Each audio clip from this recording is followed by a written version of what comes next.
एक समय की बात है। एक छोटे से गांव में रामू नाम का एक लकड़हारा रहता था। रामू बहुत गरीब था, पर उसकी मेहनत और ईमानदारी की मिसाल पूरे गांव में दी जाती थी। उसका परिवार उसकी पत्नी सीता और 2 छोटे बच्चों मोहन और राधा से मिलकर बना था।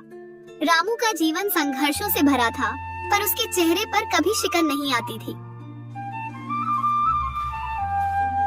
रामू की सुबह सूरज निकलने से पहले ही हो जाती थी।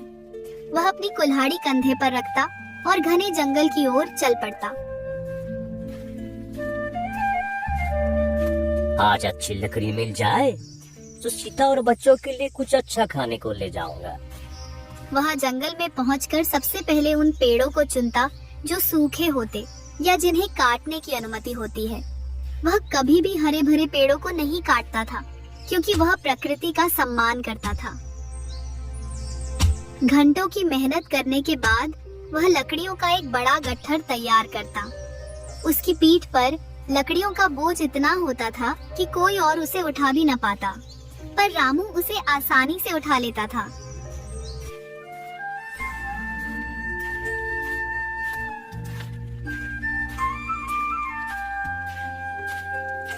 गांव के बाजार तक पहुंचने में उसे मीलों का सफर तय करना पड़ता था। अक्सर दोपहर तक वह बाजार पहुंचता और अपनी लकड़ियां बेचने की कोशिश करता।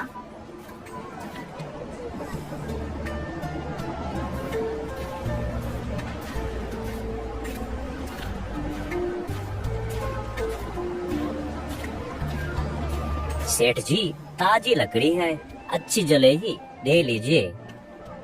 कितने की देगा रामू? आजकल लकड़ी की कीमत भी बहुत कम हो गई है। जो उचित लगे दे दीजिए सेठ जी। बस बच्चों के लिए 2 वक्त की रोटी का इंतजाम हो जाए। फिर वह कुछ ही पैसों में उस लकड़ियों को बेच देता है।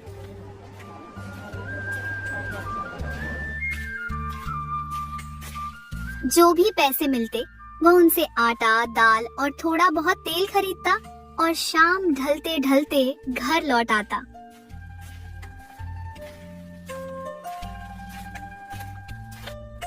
आ गई आप? कितनी देर हो गई? हाँ सीता, आज बाजार में थोड़ी भीड़ थी। मोहन और राधा क्या कर रहे हैं? खेल रहे हैं, पर मोहन को कल रात से बुखार है, बहुत परेशान है। रामू का दिल बैठ जाता।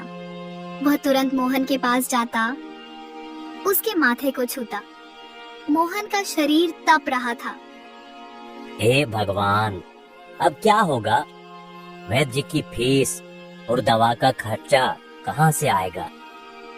चिंता मत कीजिए, मैं पड़ोसे से थोड़ी हल्दी और नीम के पत्ते ले आती हूँ, शायद उससे आराम मिल जाए।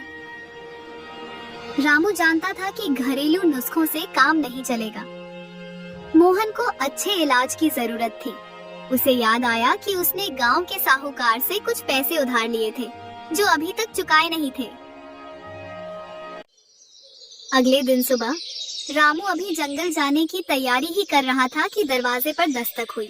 यह साहूकार का मुनीम था। रामू, साहूकार जी ने तुम्हें बुलाया है। तुम्हारे कर्ज की किस्त बाकी है। मुनीम जी, अभी मोहन बीमार है, कुछ दिन का मोहलत दे दीजिए।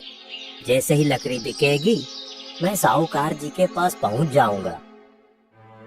मोहब्बत नहीं चलेगी रामू। साहूकार जी ने कहा है आज शाम तक पैसे नहीं आए तो वो तुम्हारा घर गिरवी रख लेंगे। मुनीम चला गया और रामू गहरे सदमे में था। उसका छोटा सा घर ही उसकी एकमात्र संपत्ति थी। अब क्या होगा? मोहन की तबीयत भी ठीक नहीं है और ऊपर से साहूकार की कर्ज का डर। मैं कुछ करूंगा सीता। मैं आज और भी ज्यादा लकड़ियां काटूंगा, चाहे कितनी भी मेहनत करनी पड़े।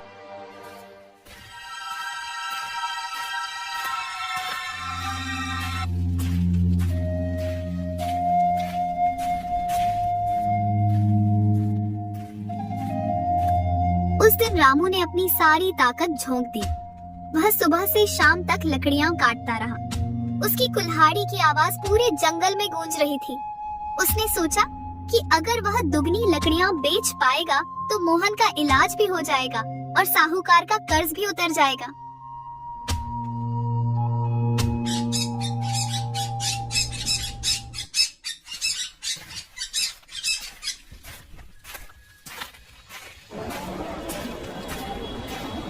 अगले दिन रामू जब अपनी लकड़ियां बेचने बाजार पहुंचा तो उसने देखा कि एक नया लकड़हारा पहले से ही वहां बैठा था। वह रामू से बहुत युवा और मजबूत दिख रहा था। उसका नाम सुरेश था। सुरेश के पास रामू से भी ज्यादा लकड़ियां थीं और वह उन्हें बहुत कम दाम पर बेच रहा था। ये कौन है? इसने तो मेरी सारी बाजार ही खराब कर दी। क्या हुआ बाबा, आज इतनी कम लकड़ी लाए हो? लगता है तुम्हारी उम्र हो गई है।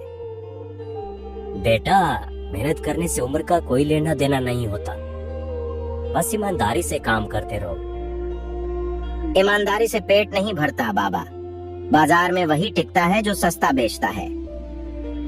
सुरेश की बातों से रामू को बहुत दुख हुआ। उसकी लकड़ियां उस दिन बहुत मुश्किल से बिकी और जो पैसे मिले वे मोहन की दवा के लिए भी पूरे नहीं थे। साहूकार का कर्ज तो दूर की बात थी। रामू निराश होकर घर लौटा।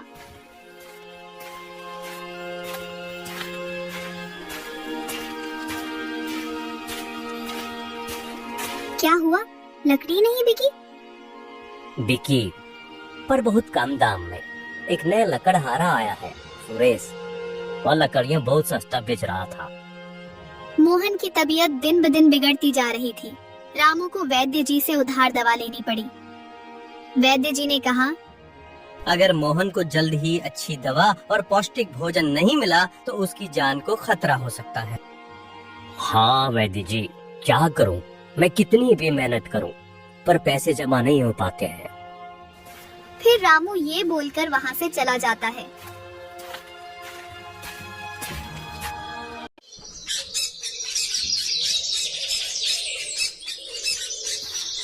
रामू की निराशा चरम पर थी। वह हर सुबह जंगल जाता, पर अब लकड़ियाँ ढूंढना और बेचना और भी मुश्किल हो गया था।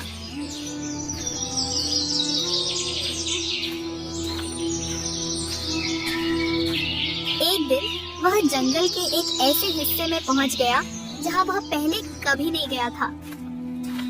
वह इतना थक गया था कि एक पेड़ के नीचे बैठ गया और अपनी किस्मत को कोसने लगा। हे भगवान, मैंने कभी किसी का बुरा नहीं किया, फिर क्यों मेरे साथ ऐसा हो रहा है? मेरे बच्चे भूखे हैं, मोहन बीमार है और साहूकार मेरे घर पर कब्जा करने वाला है। तभी उसे एक धीमी आवाज सुनाई दी। निराश मत हो लकड़हारे, ईमानदारी और मेहनत का फल हमेशा मिलता है। रामू ने चारों ओर देखा, पर उसे कोई दिखाई नहीं दिया। उसे लगा कि शायद थकान के कारण उसे भ्रम हो रहा है। तभी उसने देखा कि एक बूढ़ा सफेद दाढ़ी वाला साधु उसके सामने खड़ा है। साधु की आंखें चमक रही थीं। मैं तुम्हें बहुत दिनों से देख रहा हूँ रामू, तुम्हारी ईमानदारी और तुम्हारी मेहनत। इस जंगल में एक ऐसा पेड़ है जो केवल सच्चे और नेक दिल वालों को ही मिलता है। वो तुम्हारी सारी परेशानियां दूर कर सकता है। कौन सा पेड़ महाराज? मैंने तो इस जंगल के हर कोने कोने में छान मारा है, पर मुझे ऐसा कोई पेड़ नहीं दिखा महाराज। वो पेड़ जंगल के सबसे गहरे और रहस्यमयी हिस्से में है। वहां तक पहुंचना आसान नहीं। रास्ता कांटों और पत्थरों से भरा है और जंगली जानवर भी हैं। पर अगर तुम्हारी नीयत साफ है तो तुम्हें रास्ता मिल जाएगा। साधु ने रामू को एक दिशा बताई और फिर अचानक गायब हो गए, जैसे कभी थे ही नहीं।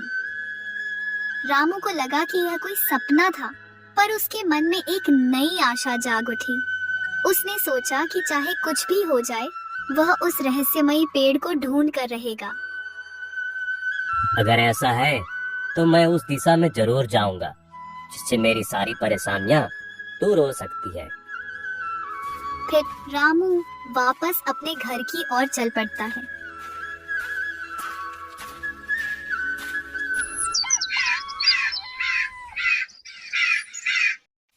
अगले दिन से रामू ने अपनी दिशा बदल दी।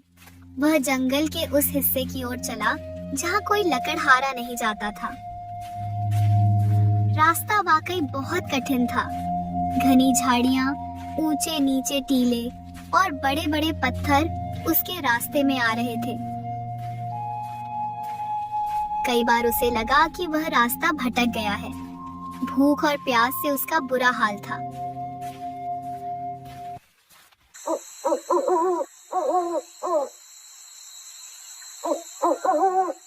फिर रात हो जाती है और फिर रात को वह किसी पेड़ के नीचे सो जाता है।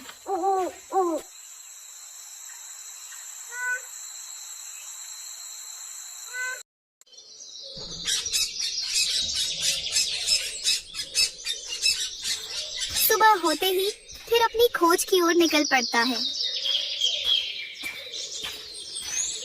एक दिन जब रास्ते में चला जा रहा था, तब आसपास हिरन, जिराफ जैसे जानवर देखने को मिलते हैं, जो बहुत ही अच्छे दृश्य को दर्शाता था। वहाँ उसे कुछ अलग जैसा सुकून का अभाव हुआ।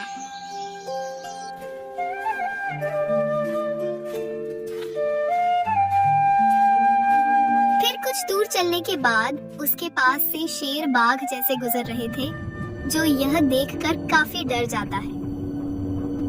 एक जानवर, शेर का बच्चा, उसके पास आ जाता है, लेकिन वह कुछ देर रामू को देखता है। फिर वो वहाँ से अपने माँ की ओर दौड़े चला जाता है। तभी अचानक से एक शेर उसका पीछा कर देता, जो बड़ा और दिखने में भयानक था, और डर के मारे नीचे गिर जाता है। फिर कुछ देर रामू को देखता है, लेकिन फिर शेर भी उसे देख के जाने लगता है, मानो रामू में कुछ अद्भुत तेज नजर आ रहे हो, जैसे सभी जानवर उसे बिना कुछ किए छोड़ करके चले जा रहे हैं। रामू के मन में डर था और एक नई ऊर्जा भी। लगता है मेरी किस्मत में यही लिखा है, पर ये क्या, सभी जानवर मुझे बिना हानि पहुंचाए ही यहाँ से चले जा रहे हैं। रामू इसी सोच में खोया हुआ था। 3 दिन और 3 रातें बीत गईं। रामू अब पूरी तरह से थक चुका था। उसके शरीर में जरा भी ताकत नहीं बची थी। वह एक बड़े से बरगद के पेड़ के नीचे बैठ गया। उसकी आंखों में आंसू थे। शायद साधु महाराज ने उसे मजाक किया था, ऐसा कोई पेड़ नहीं। तभी उसे एक अजीब सी चमक दिखाई दी। चमक इतनी तेज थी कि उसकी आंखें चौंधिया गईं। वह धीरे धीरे उस चमक की ओर बढ़ा। जैसे जैसे वह पास आता गया, चमक और तेज होती गई।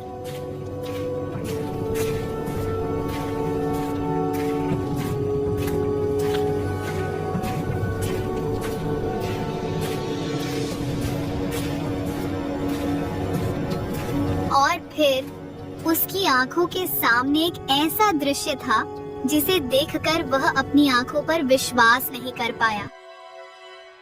उसके सामने एक विशालकाय पेड़ खड़ा था। उसकी पत्तियां हरे रंग की नहीं थीं, बल्कि वे सुनहरी आभा लिए हुए थीं, जैसे वे सोने की बनी हो। पेड़ का तना इतना मोटा था कि उसे 10 लोग भी मिलकर नहीं घेर सकते थे। पेड़ से एक अजीब सी मधुर ध्वनि आ रही थी, जैसे वह कोई गीत गा रहा हो। ये क्या है? क्या यही वह पेड़ है जिसके बारे में साधु महाराज ने बताया था?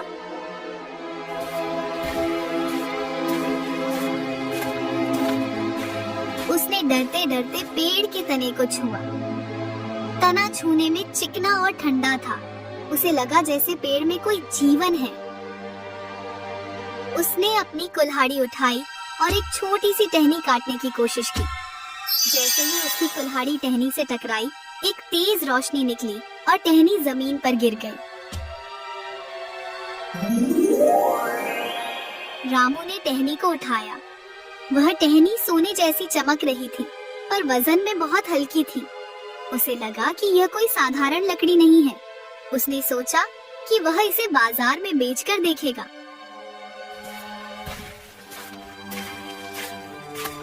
वह खुशी खुशी उस टहनी को लेकर गांव की ओर भागा। उसे पता था कि अब उसे रास्ता ढूंढने में कोई दिक्कत नहीं होगी, क्योंकि पेड़ की चमक उसे दूर से ही दिखाई दे रही थी। बाजार पहुंचकर रामू ने उस सुनहरी टहनी को एक जौहरी के पास ले गया।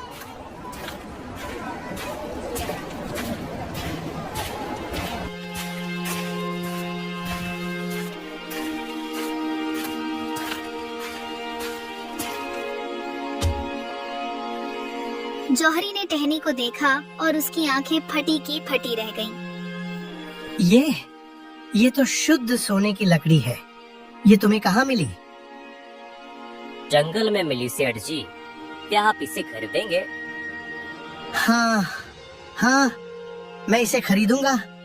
तुम जो दाम कहो मैं तुम्हें दूंगा। जौहरी ने रामू को इतने पैसे दिए जितने उसने अपनी पूरी जिंदगी में कभी नहीं देखे थे।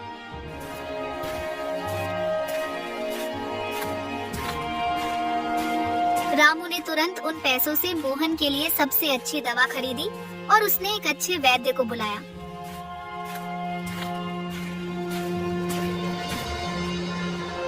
वैद्य ने मोहन को देखा और फिर वैद्य जी ने उसे दवा को पिलाया।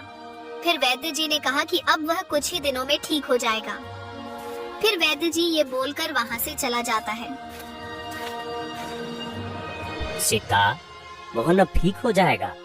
और देखो मैं कितनी दवाइयाँ लाया हूँ। ये सब कैसे हुआ और इतने सारे पैसे कहाँ से आए?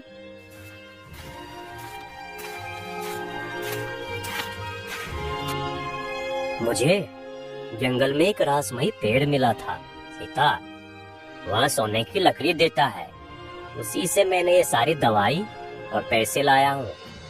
और इसकी जानकारी मुझे एक साधु महाराज ने दी, जो सच हुआ।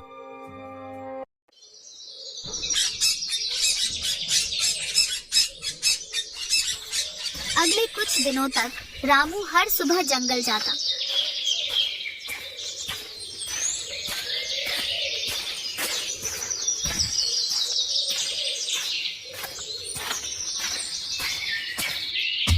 वह रहस्यमयी पेड़ से केवल एक छोटी सी टहनी काटता। जैसे ही वह टहनी काटता, पेड़ पर तुरंत एक नई टहनी उभरता। रामू ने कभी भी पेड़ का ज्यादा इस्तेमाल नहीं किया, क्योंकि उसे साधु की बात याद थी कि पेड़ केवल सच्चे और नेक दिल वालों को ही फल देता है।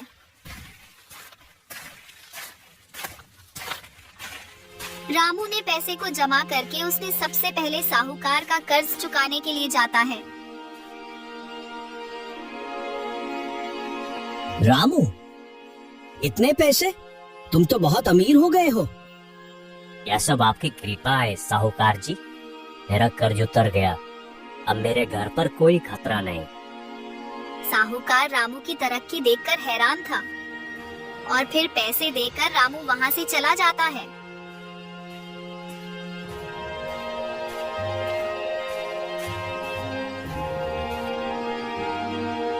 पिताजी, आप सबसे अच्छे हैं। मुझे अब बुखार नहीं है। और रामू के बच्चा मोहन भी अब तक ठीक हो चुका था। रामू अपने परिवार को खुश देखकर बहुत संतुष्ट था। गांव में रामू की कहानी फैलने लगी। लोग हैरान थे कि कैसे एक गरीब लकड़हारा रातों रात इतना अमीर हो गया। सुरेश को भी यह खबर मिली। वह रामू से ईर्ष्या करने लगा। रामू ने जरूर कोई जादू टोना किया है। मैं पता लगाऊंगा कि वो कहाँ से पैसा ला रहा है।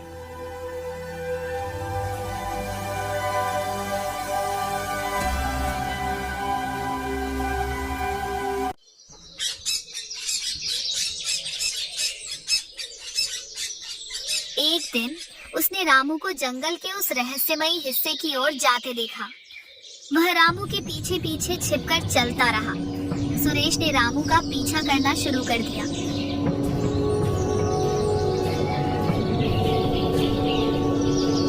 जब उसने रहस्यमयी पेड़ को देखा तो उसकी आंखें लालच से चमक उठी।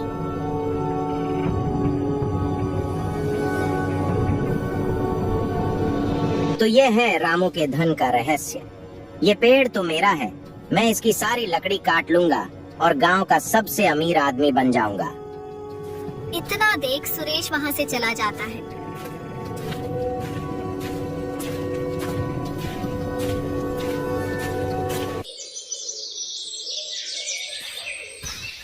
ठीक अगले दिन कुल्हाड़ी लेकर ठीक उसी जंगल की ओर चल पड़ता है।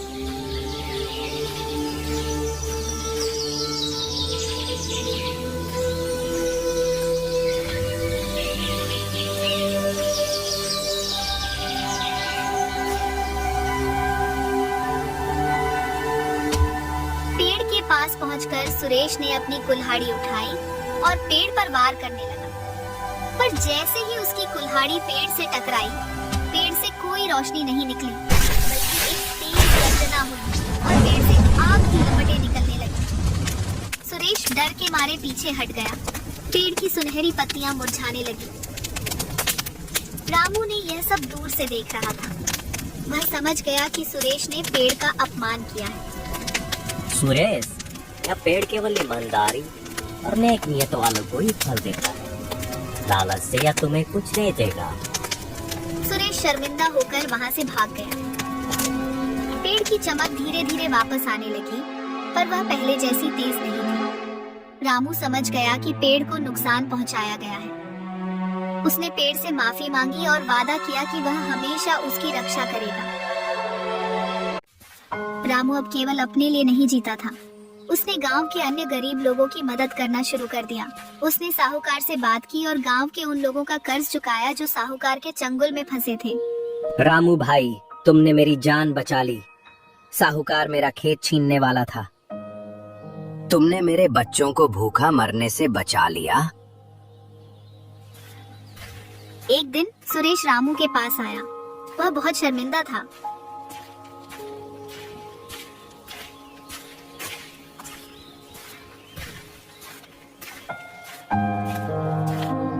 रामू भाई, मुझे माफ कर दो। मैंने तुम्हारी ईमानदारी का मजाक उड़ाया और लालच में आकर पेड़ को नुकसान पहुंचाने की कोशिश की। तुमने मुझे सही सबक सिखाया। कोई बात नहीं सुरेश, गलती सबसे होती है। बस अब ईमानदारी से काम करना और कभी लालच मत करना। रामू ने सुरेश को भी कुछ पैसे दिए ताकि वह अपना काम फिर से शुरू कर सके। सुरेश ने रामू का धन्यवाद किया और एक नया जीवन शुरू किया। रहस्यमयी पेड़ जंगल में एक रहस्य बना रहा। रामू कभी कभी वहां जाता, पेड़ को देखता और उसका धन्यवाद करता। उसने कभी किसी को पेड़ का सही स्थान नहीं बताया, क्योंकि वह जानता था कि यह पेड़ केवल उन्हीं को फल देगा जो इसके योग्य हैं।